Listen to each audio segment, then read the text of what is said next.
மே 1 மே 1க்கு தமிழகத்தில் இருக்கிற அரசியல் கட்சிகள் எல்லாமே வந்து தொழிலாளர்களுக்கு ஃபுல்லாக வந்து தொழிலாளர் தினம் வாழ்த்துக்கள் சொன்னாங்க. ஆளுங்கட்சியாக இருந்தாலும் சரி, எதிர்கட்சியாக இருந்தாலும் சரி, வளர்ந்து வர கட்சியாக இருந்தாலும் சரி, புது கட்சிகளாக இருந்தாலும் எல்லோரும் வந்து வாழ்த்துக்கள் மட்டும்தான் சொன்னாங்க. ஆனால் தேமுதிக கட்சியுடைய பொதுச் செயலாளர் பிரேமலதா விஜயகாந்த் என்ன பண்ணாங்கன்னா, தொழிலாளர்களை கூட்டுக்கு போய் கொடியேற்றி அவங்களோட சேர்ந்து தொழிலாளர் தினத்தை கொண்டாடினாங்க. அது எங்கனாங்க விஜயகாந்தோடைய நினைவிடத்திலேயே இந்த நிகழ்ச்சி நடந்தது.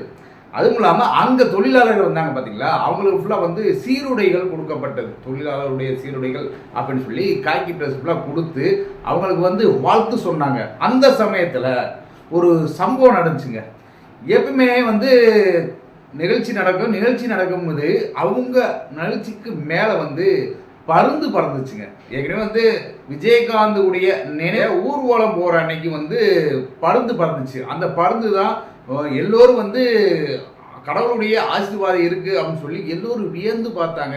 அதே மாதிரி தான் இன்னைக்கு தொழிலாளர் தினத்தை வந்து கொண்டாடும்போது அங்கே மேலே வந்து கருடன் வந்து வட்டமிட்டதை பார்க்க முடிஞ்சிச்சு. இதனால் அங்கே இருந்த எல்லோரும் என்ன நினச்சாங்கன்னா, விஜயகாந்தே மேலே வந்து ஆசீர்வாதம் வழங்குறாரு, இந்த நிகழ்ச்சியை வந்து விஜயகாந்த் பார்க்குறாரு அப்படிங்கிற மாதிரி அங்கே இருக்கிற தேமுதிக கட்சியை சேர்ந்தவங்களாக இருந்தாலும் சரி, தொழிலாளர்களாக இருந்தாலும் சரி, எல்லோரும் வந்து வானத்தை பார்த்து ரொம்ப மகிழ்ச்சி அடைஞ்சாங்க. விஜயகாந்தே நேரடியாக வந்திருக்காரு அப்படிங்கிற மாதிரி. அதுக்கு அந்த நிகழ்ச்சியில் வந்து பிரேமலதா விஜயகாந்த் இன்னொன்று சொல்கிறாங்க, விஜயகாந்துக்கு நாங்கள் வந்து ஒரு பிரம்மாண்டமான ஒரு நினைவிடம் கட்ட போகிறோம், அது வந்து சொந்த காசில் சொந்த இடத்துல. அதை பற்றி தான் இன்றைக்கி நம்ம வீடியோவில் பார்க்க போகிறோம். நம்ம சேனலை வந்து நீங்கள் முதல்ல சப்ஸ்கிரைப் பண்ணுங்கள். சப்ஸ்கிரைப் பண்ணால் தான் இந்த மாதிரி வீடியோக்களை வந்து நான் தொடர்ந்து உங்களுக்கு கொடுத்துட்டு இருக்க முடியும். அதேமாதிரி நம்ம வீடியோ லைக் பண்ணுங்கள், உங்கள் நண்பர்களுக்கு ஷேர் பண்ணுங்கள். கீழே கமெண்ட் பாக்ஸ் இருக்குது, அந்த கமெண்ட் பாக்ஸில் நீங்கள் சொல்ல வேண்டிய கருத்தை சொல்லுங்கள். இன்றைக்கி மே தின நிகழ்ச்சியை பற்றி விரிவாக பார்த்துருவோம்.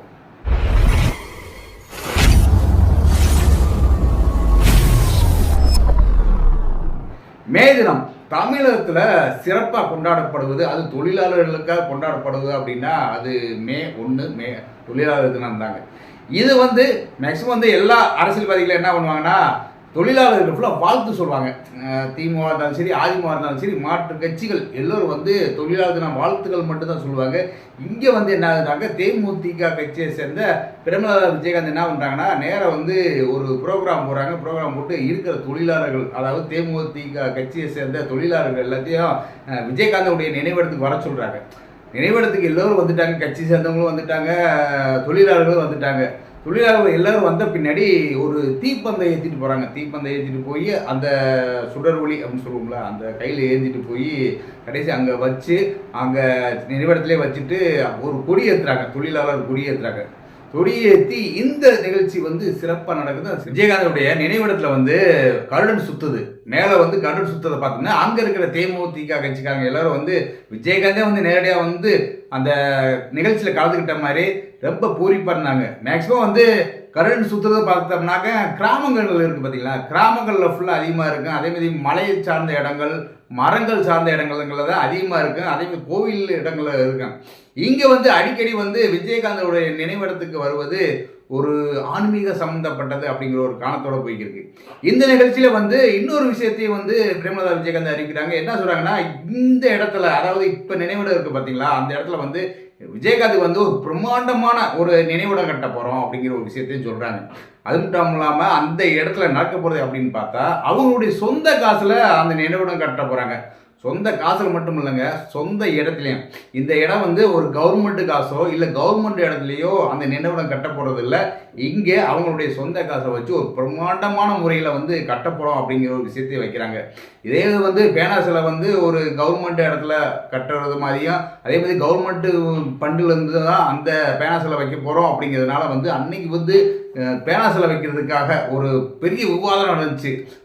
சீமானே வந்து நான் பேனாசில் வச்சா உடைப்பேன் அப்படிங்கிற அளவில் அந்த விவாதம் போய் கடைசி வந்து பேனாசில் வைக்கிறதே நிறுத்திட்டாங்க. ஆனால் இங்கே விஜயகாந்தோடைய நினைவிடம் அப்படின்னு பார்த்தோம்னாக்க அவங்களுடைய சொந்த பணத்தில், அதாவது அவங்களுடைய இருப்பில் பண்ணலாம், இல்லாட்டி வந்து அங்கே இருக்கிற தேமுதிக கட்சியை சேர்ந்த பல பேர்த்திட்ட வந்து நன்கொடை வாங்கலாம்.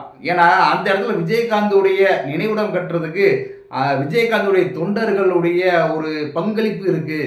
அதாவது அவங்களுக்கு ஒரு ஒரு உணர்வு வரணும். ஏன்னா நாங்கள் கொடுத்த காசில் தான் எங்களுடைய தலைவருடைய நினைவிடம் உருவாக்கப்பட்டது அப்படிங்கிற ஒரு ஒரு எண்ணம் வரணும். அதனால் வந்து இங்கே வந்து தேமுதிக கட்சியை சேர்ந்தவங்ககிட்ட இருந்து வசூல் பண்ணியோட பண்ணலாம். இல்லை அவங்களுக்கு விருப்பப்பட்டவங்க பொதுமக்களும் அவங்க வந்து விருப்பப்பட்டு கொடுக்குறவங்க கொடுத்து கூட கட்டலாம்.